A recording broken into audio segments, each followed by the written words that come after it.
E aí, essa galera, hoje estamos começando mais um episódio aqui do podcast, o sexto episódio da gente, e hoje com um convidado muito especial, seu Anastácio, é, que professor de filosofia,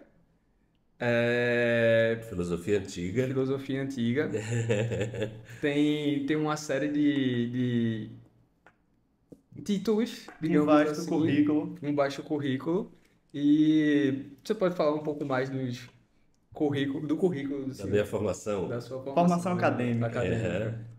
Então, começar agradecendo aí o convite desses dois jovens, Que honra. né? O Bruno e o Vinícius. Mais conhecido como Nevinho, né? Nevinho. Ele usa esse outro nome, então. Muito bem. Acho que- Exato. Obrigado pelo convite, é um prazer estar aqui, né? No Ideia Franca. Né?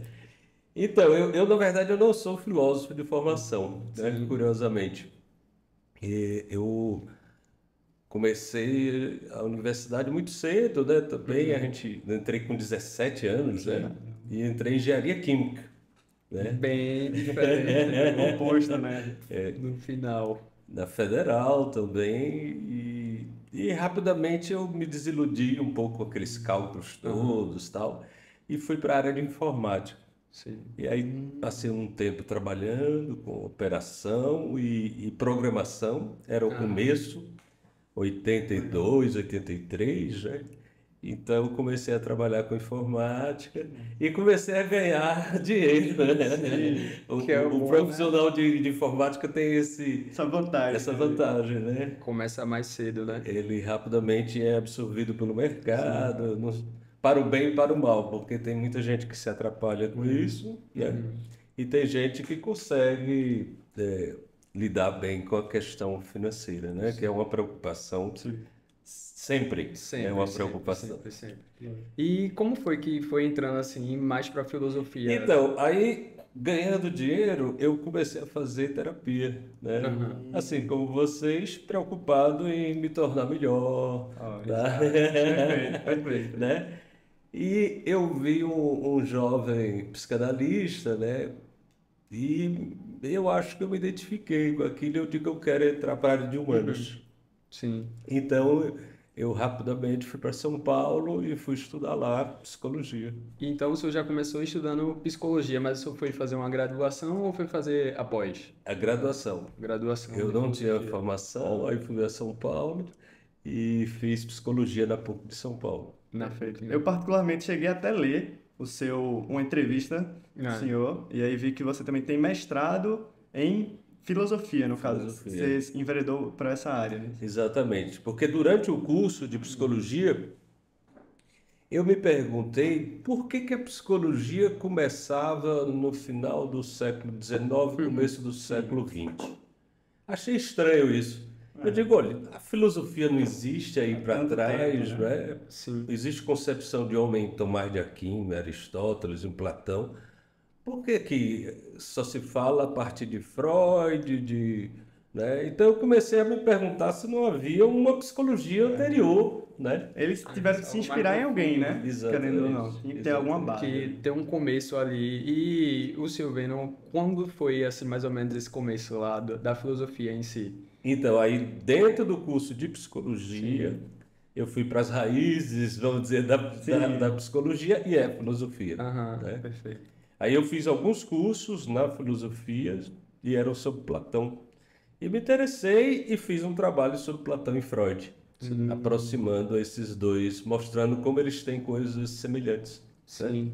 E próximo vez foi uma transição tranquila de carreira, porque sair de tecnologia para filosofia, para psicanálise, no caso, é assim, uma virada de chave muito grande, né? É verdade. E o senhor começou se interessando, e como é que isso já foi de cara, assim, falou, não, é isso que eu quero trabalhar hoje em dia pro resto da vida? Ou foi mais gradual, como é que foi isso? Sempre um pouco preocupado com essa questão da profissionalização, né? Ou seja, como é que eu ia me manter né? Sim. Porque É eu muito sabia bom. que é um desafio dentro. É por isso que eu tenho bifurcações com empresários, entendeu? Porque eu fiquei, nossa, eu me tornei psicólogo do Estado, mas ganhava muito pouco. Uhum. Trabalhei na Tamarineira, fui Sim, sim, sim. psicólogo da Tamarineira, né? Muitas situações diferentes lá devem ter acontecido, né? Muito bom, mas foi Muito muito bom, bom. né? Eu adoro a psiquiatria, né? Uhum. Eu acho que a loucura é uma possibilidade que está sempre aqui, presente entre a gente, É né? verdade. Essa frase eu vou deixar registrada na minha mente.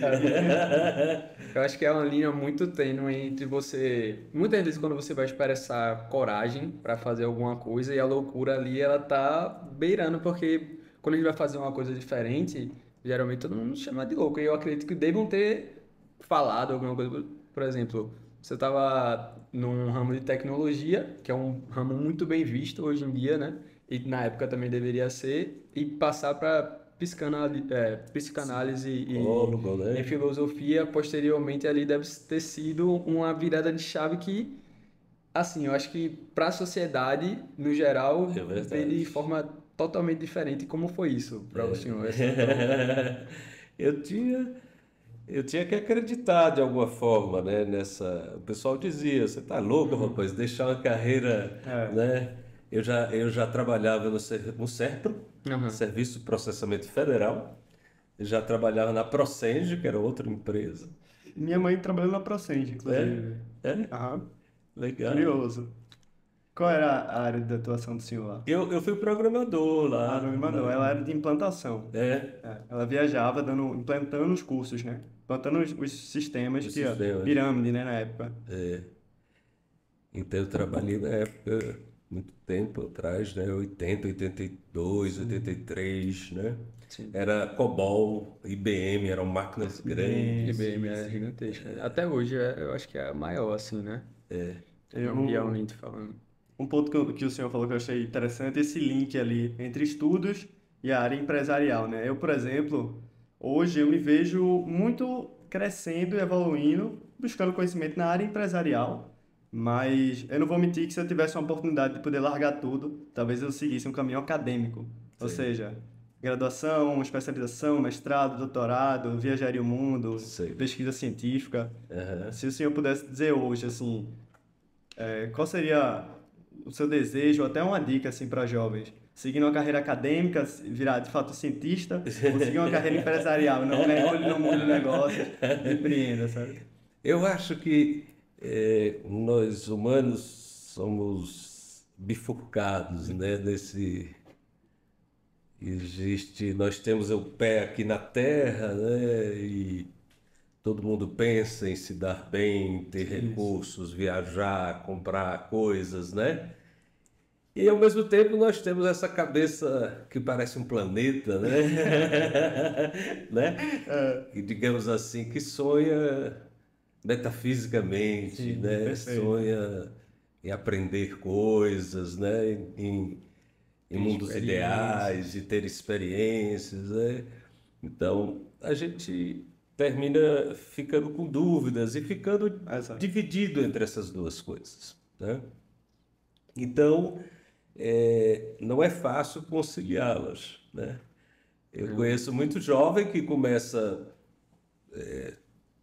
preocupado com concursos, vamos fazer concursos, e depois de um tempo ele se vê num certo vazio, Uhum. né? Porque não era o que queria, porque, né? Então é a conciliação da vocação e da profissionalização, né? É, Cara, É difícil. e muitas vezes também, hoje em dia, pelo menos quando a gente escolhe uma profissão, a gente tem que pensar no dinheiro.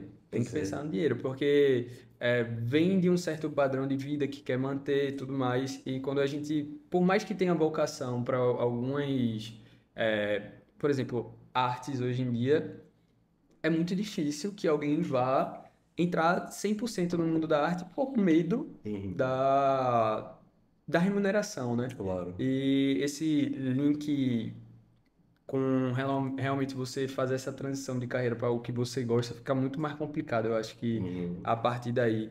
E voltando um pouco para a sua história, no começo, quando o senhor se encantou pela filosofia, que o senhor fez a pós-graduação, como era o mercado de trabalho naquela época? Então, é que jovem a gente também é afoito e não pensa muito no futuro, É né? verdade. Eu fui chamado rapidamente para ser professor, substituto, lá na Federal, Legal. ainda Ótimo. 90 e pouco, mas eu não pensava em ser professor, é engraçado Aham. isso. E o mercado de filosofia é para ser professor. ser. Eu pensava que eu ia abrir clínica, trabalhar como psicólogo, psicanalista, que poderia ser mais rentável que filosofia, entendeu? Sim. Mas terminei voltando para a área acadêmica que eu nem pensava na época, Aham. né? Então o mercado de filosofia ele é muito restrito, Sim. porque ou você é professor no ensino básico ou no ensino superior, né? E no mercado, o ensino infantil, no caso, nunca me encheu muito os olhos, não?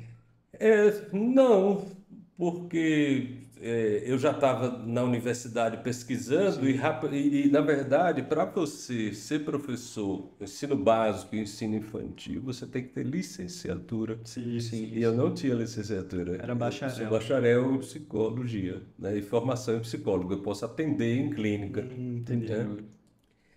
Então, eu diria que a gente nunca está totalmente satisfeito nesse mundo, viu? E é bem difícil achar essa. Eu acho que é impossível, né? Achar a saciedade, assim, para todos os quereres, assim, da vida. E eu acho que só na teoria de Platão mesmo. A gente até queria, como o senhor é um especialista, no caso, digamos assim, que o senhor falasse um pouco mais sobre Platão. Como é que o senhor falou que teve o trabalho que o senhor fez aproximando Freud? Freud e Platão, né? Isso. E como é que foi, assim, que o senhor começou a se encantar pelas ideias dele, assim? Uhum. Então, Platão é um filósofo muito diferente, né? Uhum. Apesar dele ser assim o mais famoso dos filósofos, mas ele é muito diferente. Por quê? Porque ele é um filósofo que é quase um dramaturgo também. Ele escreve diálogos, né? Ele está ali entre a decadência do mito grego, né? Uma cultura oral, né? Uma cultura em que tudo era cantado, tudo. Imagina aquela Ilíada, a Odisseia eram cantados, né? Com música, né? Com sons, com representação. Então era uma performance aquilo, né? Aquilo que a gente vê hoje no cinema como na Odisseia, né? Mas aquilo era cantado, então é um mundo de oralidade. E Platão tinha uma certa desconfiança com a escrita, né? Então, eu penso que ele resolve criar um gênero, né? Que é o diálogo, né? Muito inspirado na tragédia e na comédia, né? Porque é o que ele viveu, né? Ele viveu e na verdade, adolescente, ele começa a escrever tragédias, né? Conta-se que Sócrates teria encontrado ele escrevendo tragédia, né? E teria dito alguma coisa assim: Hefesto, vem que Platão precisa de ti. Hefesto é o deus da ferramenta, do fogo, Sim. né? Ou seja, ele queimou suas tragédias, né? Para começar a fazer outra coisa. Então, a partir da tragédia, Platão escreve dramas filosóficos. Então, ele é um filósofo muito diferente, né? E as maneiras que a gente leu esses dramas tem uma história e é muito complexo, né? Como é que Platão... Como é que a gente interpreta Platão? Porque ele nunca diz o que ele pensa. Ele se esconde atrás desses personagens. Ele vai criando uma história para passar uma ideia central, mais ou menos, assim, né? Pois é, mas essa ideia central é discutível, né? Porque ele cria personagens, ele faz encontros fictícios. Então, qual é o seu pensamento, né? Então, vai ter um Platão mais cristão, na época medieval. Depois vai ter um Platão mais assim. E talvez a gente está agora num Platão que não é, talvez, tão dogmático assim. É um Platão que percorre e fica buscando, não é, o tempo todo achar é sempre STEM, né, que eles chamam, mas sempre caindo numa certa opinião, né, numa certa aporia, né? Vocês conhecem essa palavra, Não, aporia? não poria não. Não? Seria até bom saber o que significa exatamente. Então, poros é passagem, né? A gente tem poros na pele por onde passa o nosso suor, o líquido, né? Então, a gente tem esse poros. A poros é não passagem, é a negação dessa passagem. Então, é uma dificuldade em que você se encontra. Pode ser uma dificuldade financeira, uma pobreza extrema, é uma aporia. Mas a aporia intelectual, que no caso a gente está falando de Platão, é a dificuldade de não ter esse inteligível muito claro, Uhum. não é? Não ter muito, assim, de ideias claras do que saber, do que, onde buscar o conhecimento, é mais ou menos isso. Ou seja, se a gente pegar a metáfora da caverna, Sim, a gente sai, mas a gente volta para a volta. caverna, porque a gente vive num mundo de sombras. Aham. Inclusive, eu só poderia citar o mito da caverna, a alegoria da caverna de forma assim, porque eu expliquei no episódio que a gente fez, mas assim, eu não sei totalmente a fundo, né? Então, e ele deixa muita margem para interpretação, pelo menos na passagem que eu li. Ele realmente ele não fala, não, a alegoria da caverna é para falar a respeito disso. Ele só cita aquilo e deixa em aberto. Então, eu queria saber um pouco mais da sua concepção com relação ao mito da caverna. Uhum. Que tem relação também com aquela, vocês falaram um pouco, né, da sociedade perfeita, ideal, né? E talvez essas ideias, elas são norteadoras, né? Platão pensava que essas ideias têm que existir para a gente saber aonde a gente está querendo ir. Porque senão a gente pode estar rodando em círculos. Verdade. Então, quais são nossas ideias? Né? Amanda. Né, Arthur? Quais são nossas ideias? Né? Então a gente tem que ter um norte, porque sem bússola ficamos perdidos. Então esses inteligíveis, eu compreendo, Platão, né, é impossível fazê-los uma cidade ideal, né? E eu acho que Platão tem essa noção, tanto é que ele vai na velhice escrever um outro diálogo chamado As Leis, onde ele revisa e ele diz, aquela cidade que a gente fundou em palavras, né? Na verdade é uma cidade fundada em argumentos, é uma cidade racional. Aquela cidade talvez exista lá no céu. Aqui a gente vai ter que escrever umas leis para ver se orienta o ser humano a se tornar melhor.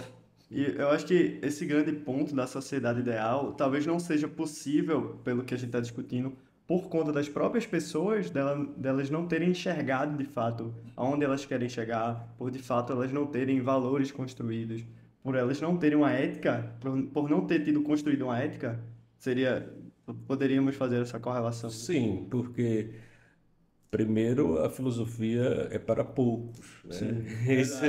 Isso é uma coisa que Platão tem muita consciência. Ele diz a multidão não está interessada em filosofia, né? E eu concordo plenamente. E ele fala até um pouco disso também, ele volta a citar quando ele vai falar sobre os governantes de uma cidade ideal, que seriam filósofos, né? Que são pessoas que buscam um saber e só de você querer ser um governante, por exemplo, você já não poderia ser, porque é algo que lhe acontece por você já ter uma virtude muito grande e quando pelo menos é o que eu entendi. E é uma coisa que acontece a você e não uma coisa que você busca acontecer.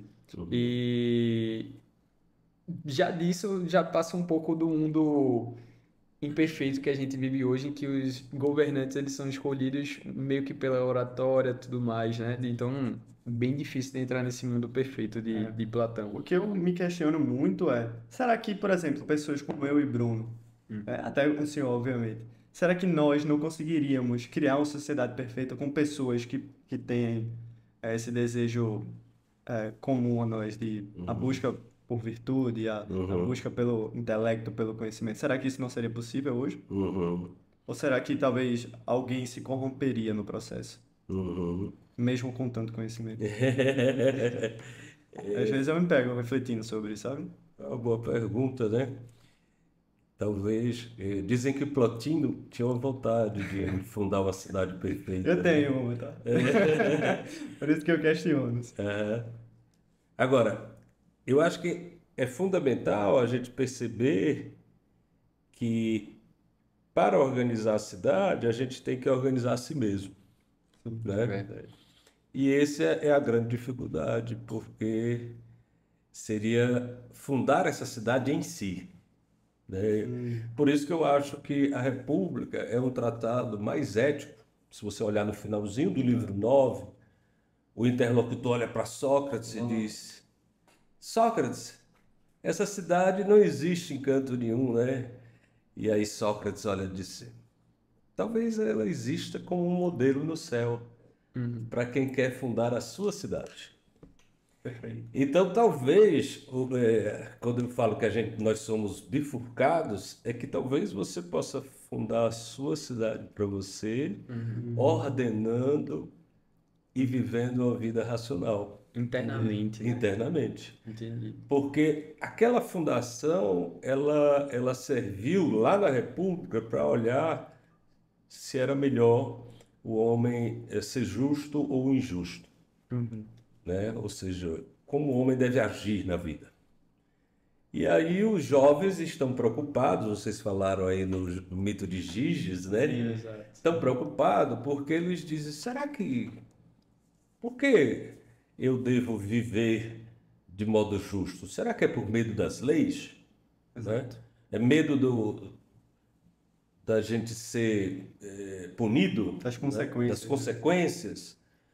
E Sócrates diz, vamos construir uma cidade, porque é difícil olhar dentro do próprio homem como ele é. A gente constrói uma cidade e a cidade será um homem em projeção grande. Então toda a construção da cidade é para ver a alma do homem, né? Para ver o que acontece dentro dele. E o que acontece dentro dele? Nós temos vários elementos que precisam ser organizados. Nosso desejo é infantil, ele é imediatista, ele é violento, né? Por que as pessoas se matam? Né? Um pouco egocêntrico, talvez. Egocêntrico, é parcial, só pensa em si, só quer se realizar, não é? Então, a gente tem que lidar com uma fera interior, que é o próprio desejo. Isso é se tornar cidadão. Então, eu acho que antes da gente pensar em fundar uma cidade, a gente tem que pensar em fundar essa cidade dentro de si, organizando quem é que governa tudo isso. É verdade. Né? Ou seja, descobrir a vida racional, o governante dentro de você. Né? Agora, talvez você não encontre muita gente que tenha essa mesma atitude para fundar uma cidade, entendeu? Bem difícil de encontrar, viu? Não é?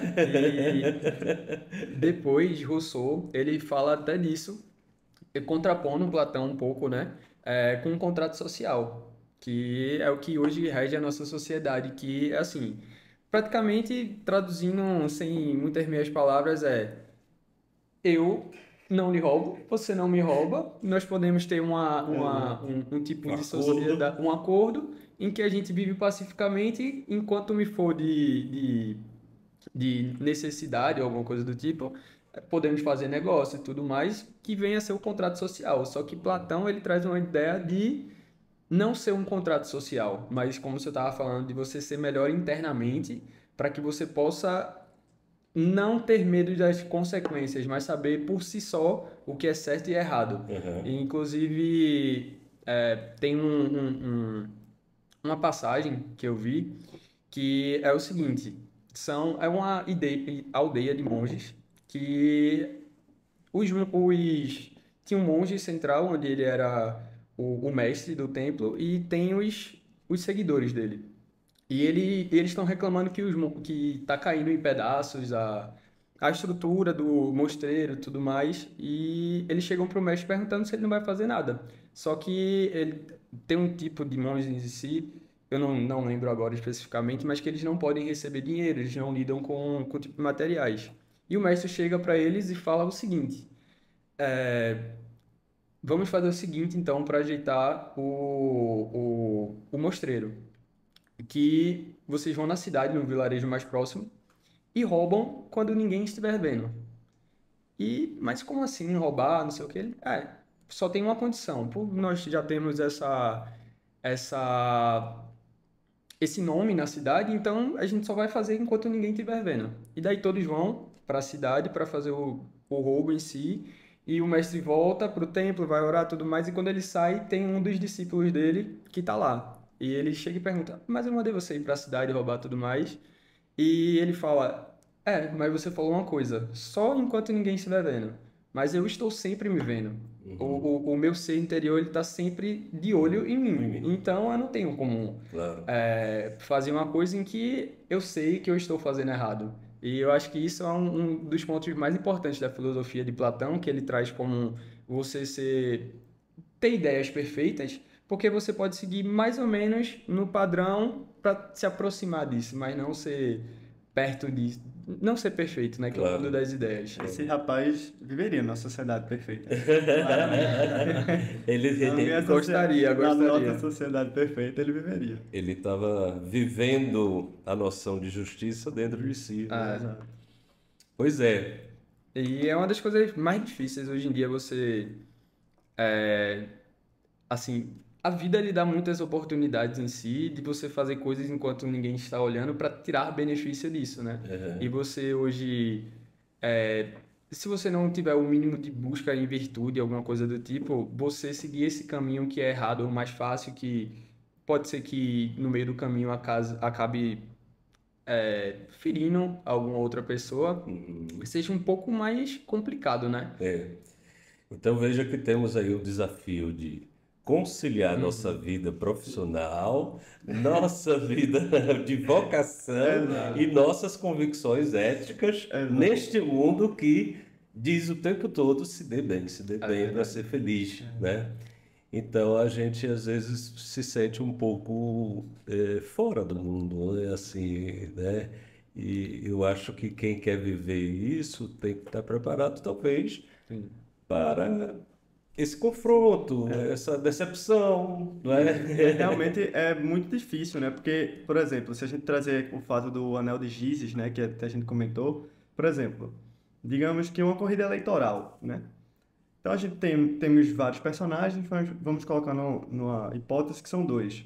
A partir do momento que um, hipoteticamente, seja um cidadão de fato mais ético, mais centrado com seus desejos, né, mais recatado ali, o outro não. O outro já é aquele que o que ele precisar fazer para alcançar o poder, ele vai fazer. E ele vai lá e consegue. Se a gente for trazendo as grandes revoluções, né, em Cuba, Napoleão, Venezuela, todos ascenderam no poder por falta justamente desse controle, né? Então, a minha pergunta seria, de fato, as pessoas que ascendem ao poder, ou pelo menos uma boa parte, ascendem por justamente quebrar essa barreira ética, será que isso está certo? Sabe? Às vezes eu fico me questionando nesse ponto. Porque se for assim, todo mundo não vai ser ético, porque não sendo ético e fazendo o que você quiser fazer, você vai alcançar patamares maiores e crescer e evoluir na vida, sabe? Então, até que ponto, né, é relevante você ter sua ética, visto que se você não tiver, você vai ascender mais, né? Muitas vezes. Ou seja, o mentiroso está em vantagem em relação a quem, Dependendo da situação, sim, isso a é quem é muito ruim. franco, né? Isso realmente é muito ruim, assim, eu me pego... Não pode acontecer isso, sabe? Exatamente. Mas é a estrutura do mundo, né? Não tem muito o que fazer nesse Exatamente. caso. É triste. E eu acho que Platão, ele traz muito das ideias do mundo ideal. Inclusive, eu queria entrar para que o senhor explique o que realmente vem a ser um mundo ideal de Platão para a gente.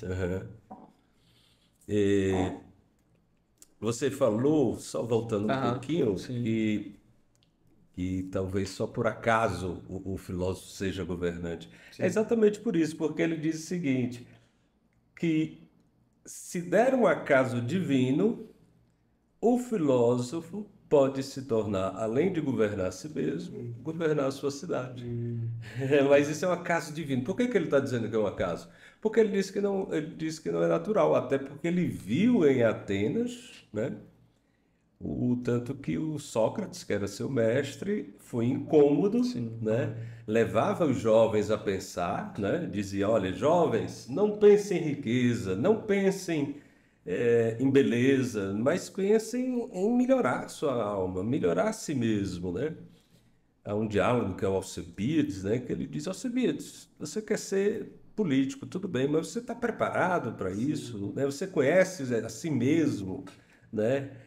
Essa ideia de cuidar de si, de aperfeiçoar-se antes de pensar em fundar a cidade, né? Então, então para Platão, ele vê que as sociedades estavam tão doentes que as pessoas que mentem, que as pessoas que prometem aquilo que não fazem, né, as pessoas que não têm compromisso, elas terminam sendo governantes da cidade. Ascendendo ali no poder, né? Se destacando. E aí ele diz, ó, filósofo numa cidade, talvez ele se isole, como quem se protege de uma tempestade de areia, né?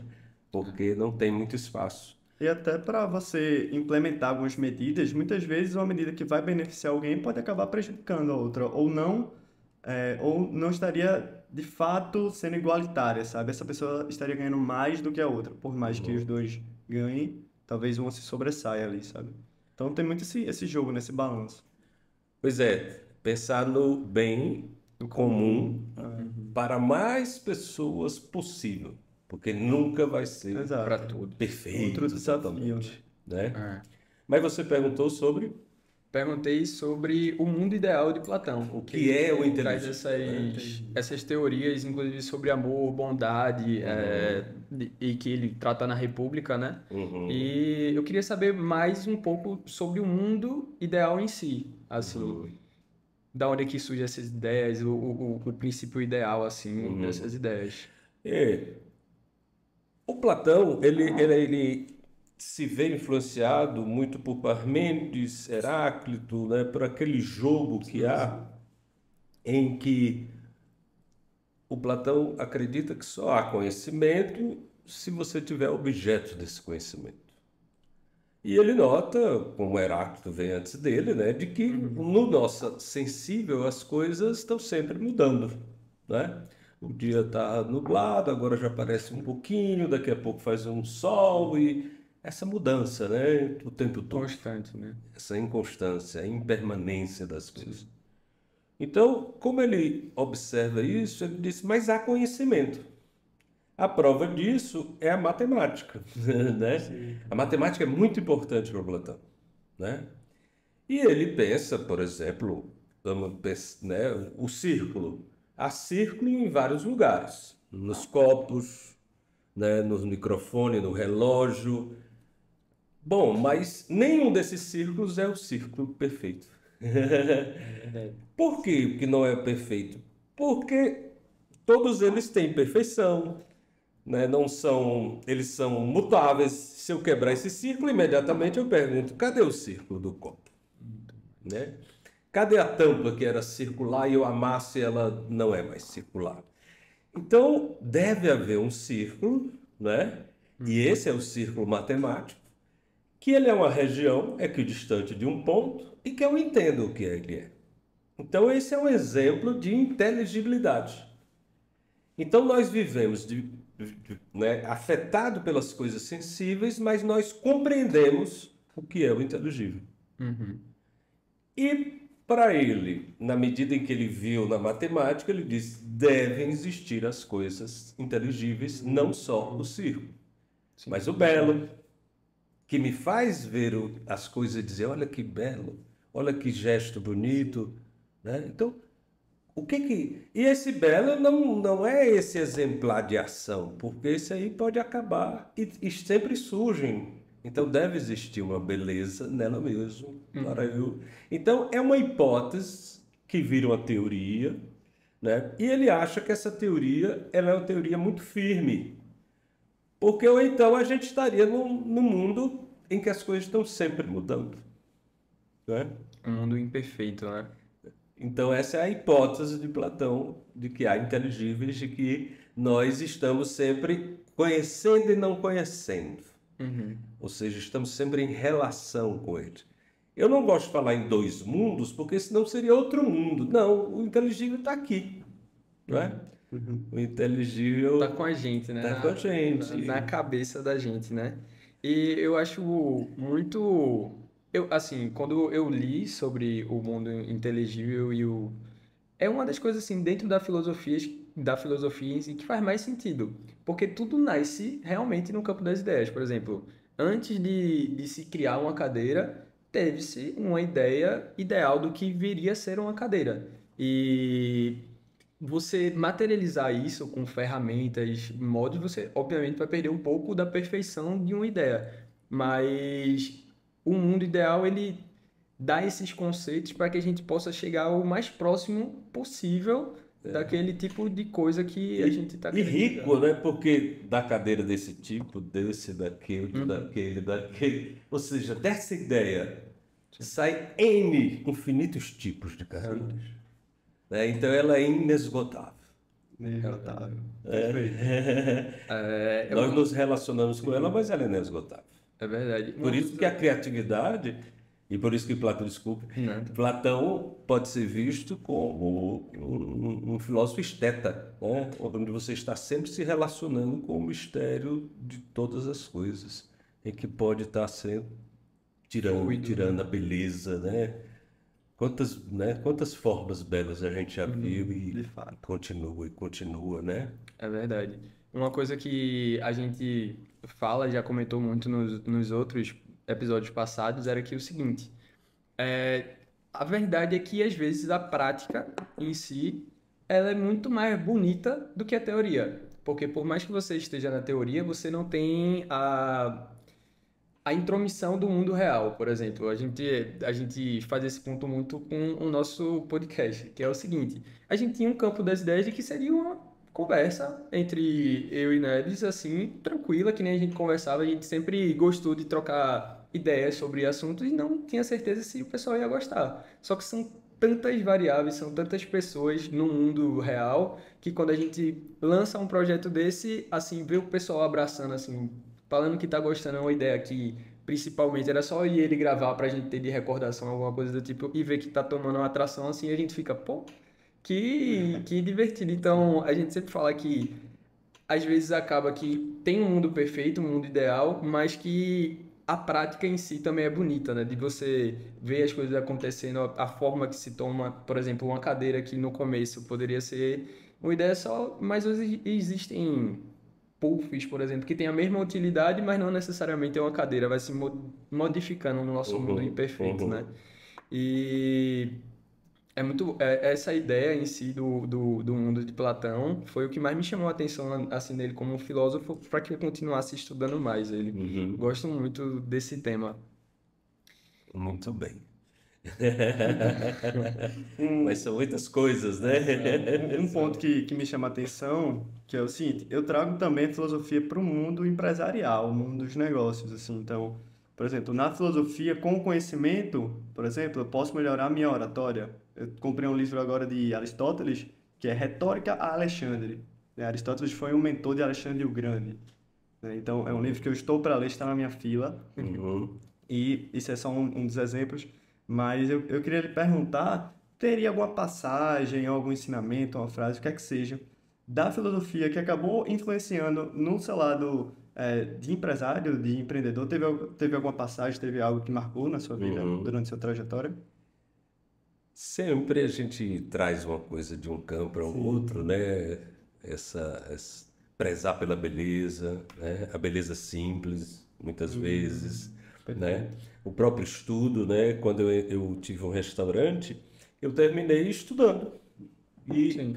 eu terminei estudando os vinhos, estudando Nossa.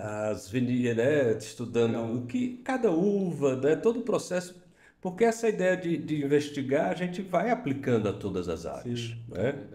Então, se você vai ser empresário numa certa área, você conhecer aquele processo bem, conhecer ele completo, eu acho que é fundamental, né? Você vai fazer de outra maneira, né? Sim.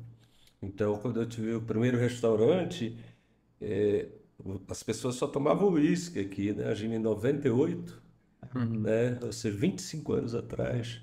E eu comecei a estudar vinho, comecei a trazer vinho da Que massa. Austrália, Nova Zelândia, Cara. e eu ia estudar uva e tal, né? E trazer saber, mesmo para uma coisa trivial. E hoje todo mundo só fala em vinho, isso, É. aquilo, mas é fundamental, né? A gente aprender, né?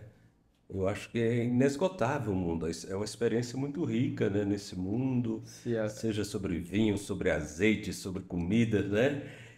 Agora, sempre há uma metafísica Uhum. Perfeito. no vinho, né? Nos sabores. O que é um aroma? Por que que é agradável o aroma?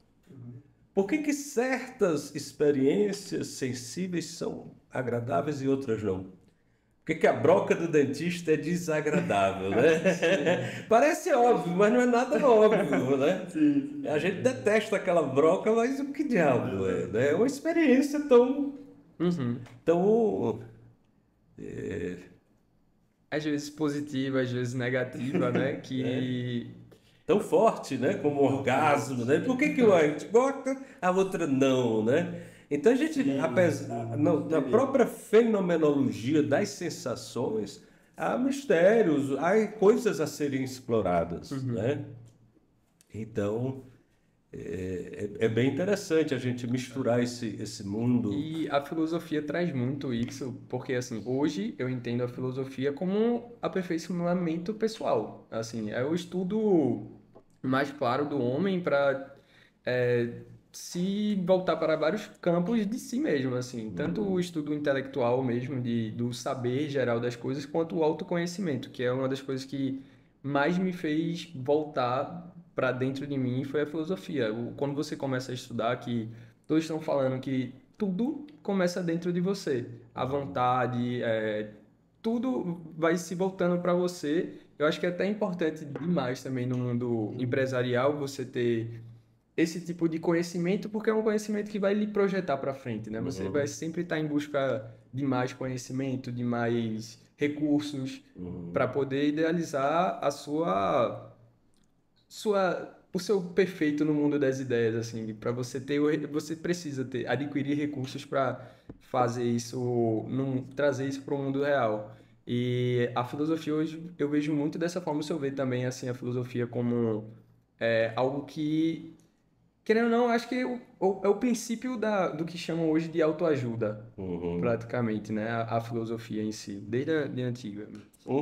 Um aspecto, né? A filosofia antiga foi vista por um historiador, um comentador chamado Pierre Hadot.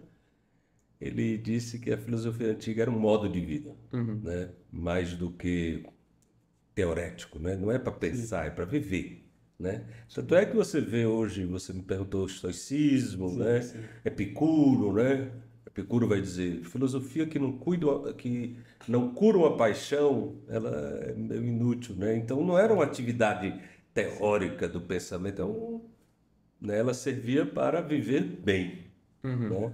Isso é o que vai nortear a filosofia antiga, né? E acho que, voltando um pouco à questão do empresário, né? é, você fazer coisas que garantam a sua integridade, isso é muito importante, Sim. né? Porque quando a gente faz aquilo que deve ser feito, né, a gente se sente íntegro, ou seja, a inteireza. Agir, tudo que dividir vocês, isso é bem platônico, viu? Uhum. Deve chamar atenção porque tem algo errado aí, né? Se vocês sentirem assim alguma coisa está inteiro na ação, né? O monge não foi lá porque ele não se sentiu inteiro, né? Alguma coisa acusou que estava errado, Entendi. né? Então não é todo ganho que é bom, Sim, por mais que você seja comerciante, né? é verdade. De fato. Então esse é o campo prático também da filosofia, né? Sócrates na República pergunta: se o pastor de ovelhas ficar pensando só no lucro, ele se torna comerciante, ele deixa de ser pastor. Uhum. A essência do pastor é cuidar bem das ovelhas. É verdade. É interessante essa ideia de essência, porque, né? Se ele ficar pensando só no lucro, ele é comerciante, ele não é pastor. Um pastor, ele cuida de ovelhas, essa é a essência dele. Se ele pensar só em comer a ovelha, ele se torna um restauranteiro, uma outra coisa, entendeu? Verdade. Muda Então, muito, né? achar a inteireza de vocês, né? Examinar cada decisão, né? Uma vida examinada é uma vida que merece ser vivida, né? Já está num diálogo de Platão. Examinar, examinar. Quando você para olhar assim, né, a sua vida, você ter realmente a certeza do que você está fazendo com seus atos, isso é muito difícil. Muito difícil você olhar para aquilo e tomar aquela decisão e levar aquilo como uma constante para o mundo. Eu acho que é só depois de muito estudo, muito autoconhecimento mesmo que você vai aprimorando isso, né? Uhum. Mas decida como você tem, né? É verdade. Essa mensagem é boa para a gente deixar para Né? nossos ouvintes e até levar para a nossa vida, de fato. Né? Mas eu acho que tem um ponto interessante também, que talvez tem pastor de ovelha que não se enxergue como pastor de ovelha e acaba, no meio do caminho, se Sendo vendo outra como coisa. comerciante, por exemplo. Exatamente. Enquanto tem outras pessoas que não, realmente se veem como pastor e o lucro, por exemplo, é consequência. Uhum. Eu acho que eu flutuaria, né, eu estaria nesse limbo aí desses dois personagens. Eu acho que Uhum. é até difícil tentar explicar isso, mas por mais que eu fale assim, eu quero ganhar dinheiro no sentido de ter minha liberdade, mas ao mesmo tempo eu quero ser íntegro e seguir o que de fato eu quero, no área acadêmica ou o que é que seja, sabe? No área que eu gosto. Realmente esse link é difícil. É sabe? difícil, é o que ele disse. Você acaba se- Bifurcado, estamos sempre entre essas duas coisas. Você acaba, verdade. às vezes, saindo do caminho da sua rota principal, mas se você tiver aquela bússola, que a gente já falou anteriormente também, ela pode lhe guiar, né, de maneira mais assertiva ali, que você erre menos, né? E o erro é educativo também, né? Então, por mais que, quanto mais a gente errar, mais a gente aprende. Se a gente for sábio o suficiente para pegar aquele ensinamento e evoluir, não cometeríamos mais, não Mais cometeremos os mais mesmos esse erros, né? Claro. E talvez a ação boa, a pessoa boa não tem nada a temer. Isso é muito importante. Porque a gente fica pensando, Deus existe, não existe, existe julgamento, existe isso, existe aquilo. Mas se o mundo, se a gente morreu e acabou, é lógico que parece ser uma vantagem para as pessoas ruins, né? É verdade. Elas encerram tudo aqui, como a gente. Mas para quem tem um senso de justiça, senso do que deve ser feito e do que não deve ser feito, a melhor coisa é você estar bem com isso. E se existir alguma coisa, eu não tenho nada a temer. E também se não existir, também, porque eu vivi dessa forma. Então, Perfeito. eu acho que a vida a vida é tranquila, porque você não tem muito o que temer. Você fez o melhor que você pôde.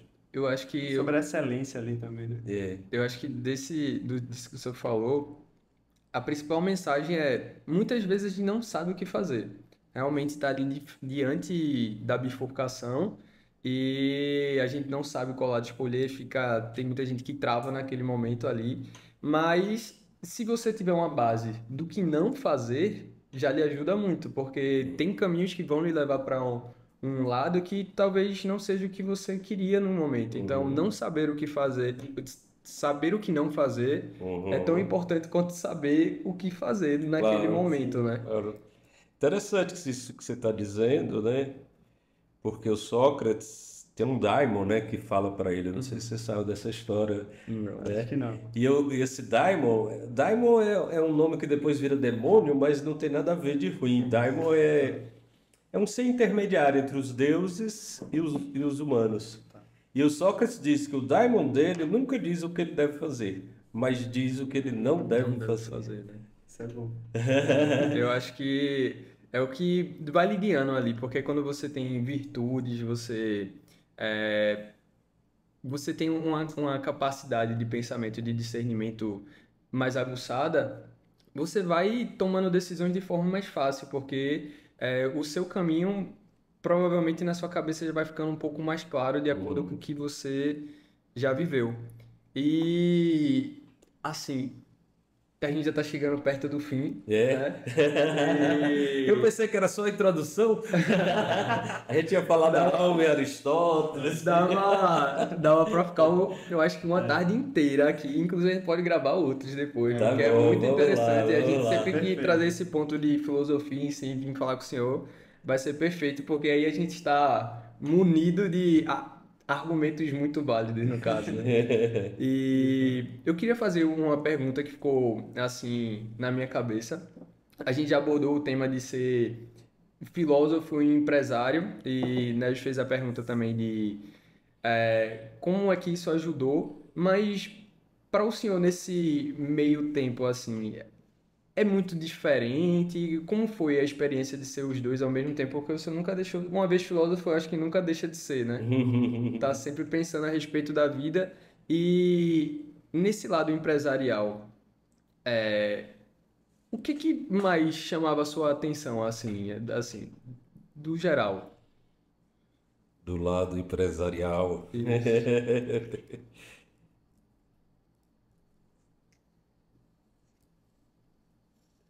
Eu acho que essa ideia de juntar dinheiro, né? Uhum. Ela é um pouco irracional, Você acha? né? Ela porque o dinheiro não é um bem em si, Uhum. né? A questão é o que você vai fazer com ele, Isso. né? Ele é uma coisa vazia, assim, você ter dinheiro por ter dinheiro, né? Então eu diria, como é importante ter amigos, né? Eu estou vendo aí vocês, dois jovens, três, quatro jovens aqui, né? É muito importante o outro. Uhum. E às vezes a gente dá muito valor ao dinheiro e os outros escapam, os outros vão embora, né? Então eu acho que a amizade é fundamental, até para testar nossas ideias, sabe? Eu não estaria falando de assuntos tão ricos aqui se vocês não estivessem aqui, É verdade. entende? Sim. Sozinho eu estaria olhando aqui, no mato, tá? Sim, sim. Então é o outro que faz a gente ser o bem que a gente pode ser, entende? Entendo. Eu dependo dos meus alunos, de vocês e de quem quiser falar sobre esses assuntos. Porque senão eu não conseguiria falar disso, entende? É verdade. Então a gente precisa do outro É verdade. para tocar nesses assuntos. E eu acho que e aí que vem dois pontos. O primeiro é que você falando sozinho, você acaba só hipotetizando, né? Criando hipóteses. Quando você conversa com alguém, você traz para o mundo real e aquela pessoa consegue contra-argumentar. Fala, Exato, "Não, eu acho que não é isso, é outra coisa." E às vezes você acaba sendo convencido pela outra que você está errado, entre aspas, ou que você tem que readaptar. Diálogo Você de pensa. Protágoras. Sócrates discute muito, no final ele troca de posição com Protágoras, ele diz, Protágoras, é aquela coisa, quando vão dois, se um não vê bem, o outro pode ajudar a ver, sabe? Ou seja, por isso que quando a gente tem uma ideia, a gente corre para falar para o outro, para testar se faz algum sentido, ou se a gente não está delirando. É verdade. Ou seja, o outro é um dado de realidade, é aquele que pode me ajudar a ser o que eu posso ser, né? Sozinho a gente não é nada, né? Isso é o perfeito mesmo. Então eu acho que o dinheiro na frente dos amigos, quantas pessoas não brigam por causa de dinheiro, né? Irmãos, né? E outras, né? Isso é muito feio, né? Então, eu acho que a humanidade está um pouco vazia, porque a gente está colocando coisas na frente de outras, né? Sim. Então, que vocês sejam felizes. Essa é quase que uma mensagem final nossa. Eu queria falar que, trazendo esse ponto da amizade também, eu acredito muito que você é a soma das 5 pessoas que você mais convive, né? Muita gente fala isso. Então, quando você realmente está rodeado de pessoas que você sabe e acredita que são do bem, que tem algo ali a acrescentar, aquilo faz você crescer, né? Realmente. Eu acredito muito nesse ponto. E uma coisa muito importante do que o senhor falou, e é realmente, eu acho que muitas vezes a gente pensa muito como, por exemplo, o acúmulo de dinheiro como que é às vezes, o objetivo, mas a gente esquece do caminho, né? Que é muito bonito, que é essa construção entre amigos, entre a sociedade que você vai ter com o seu sócio, a mudança na vida das pessoas que você está empregando também. Exatamente. E eu acho que quando esse vira o ponto principal, realmente, eu acho que é quando você Faz encontra... mais sentido, Exato, né? você encontra o sentido da coisa ali, né? Isso, Você vê que as profissões mais felizes são as profissões como psicólogos, médicos, pessoas que conseguem trabalhar com outros, ajudá-los, né? Faz sentido nessa vida, né? eu acho que você servir ao outro é o que muitas vezes, independente de como seja, muitas vezes é o que vai lhe trazer a plenitude, né? Porque o humano é muito social e por ser muito social, essa questão de servir, de entregar ao próximo, eu acho que é o que acaba aproximando mais pessoas, é o que vai demonstrando realmente o seu caráter. E isso foi uma mensagem que realmente, até eu mesmo, às vezes, assim, quando a gente é muito novo, a gente é muito ambicioso daquela questão de formar o patrimônio e tudo mais. Só que a gente esquece de como o caminho é bonito também, né? E dos amigos. E eu acho que isso foi uma mensagem realmente que às vezes eu preciso escutar, assim, de dar esse toque para me colocar no caminho de novo, né? E o dinheiro virá. Você sabe que uma coisa também que eu notei, que todas as vezes que eu me dediquei a ganhar dinheiro, as coisas começavam a dar errado. É verdade. Ou seja, eu acho que não é meu pedaço. Aham, Você está entendendo? entendo. Pedaço no sentido de moira, de destino. Sei. Talvez a gente tenha algumas coisas para fazer por aqui que são mais importantes do que outras. E quando você, às vezes, fica forçando certos caminhos, eu acho que às vezes começa a dar errado. Então, o senhor acredita que realmente a gente é quase que predestinado, talvez. É, uma ideia há um Dhamma, né? Alguma coisa que você veio fazer aqui. Eu não sei o que é, mas Tem A alguma gente coisa vai que- a cumprindo, gente né? percebe que o caminho está errado, Entendi. É verdade. né? É verdade. Aí a negativa aparece. Olha, isso aqui não vai dar, vamos por outro lugar, né? É aquele que você vai sabendo o que não é pra você, né? E E toda vez que eu entrei para ganhar dinheiro, ficava aquela coisa, não dava aqui. Olha que eu fui sócio de das pessoas que mais sabiam ganhar dinheiro. Eu digo, agora eu vou ganhar dinheiro. mas então eu talvez compreendi que ser professor, né, tá fazendo outras coisas, era mais próximo do meu caminho. Porque aí o dinheiro veio de outra maneira, ah, que eu nem esperava. Você entende? isso que é o bom. E a gente já tá se prolongando muito. Essa conversa foi ótima. Obrigado, foi ótimo. Agradeço muito, Que é isso, muito foi de um verdade. prazer Tá fazer quando participando. quiserem conversar. Perfeito. né? Com certeza, como E espero que seja proveitoso ao público de vocês. com Tá, certeza. joia? Obrigado. Agradeço Gostei demais. muito. E me faz renovar a crença de que a juventude pode mudar esse mundo, Olha né? aí. Podemos, Os jovens vão Vocês salvar. todos, né? Exatamente. Vamos lá. Vamos lá. Vamos lá. É isso. Como é aquela mensagem do diretor autoral? Evolua, seja feliz. Exatamente, a nossa mensagem que chegou perto do que o senhor falou, que a gente sempre fala nos finais dos episódios, evoluam, sejam felizes e é isso. Até a próxima. Até a próxima. Maravilha.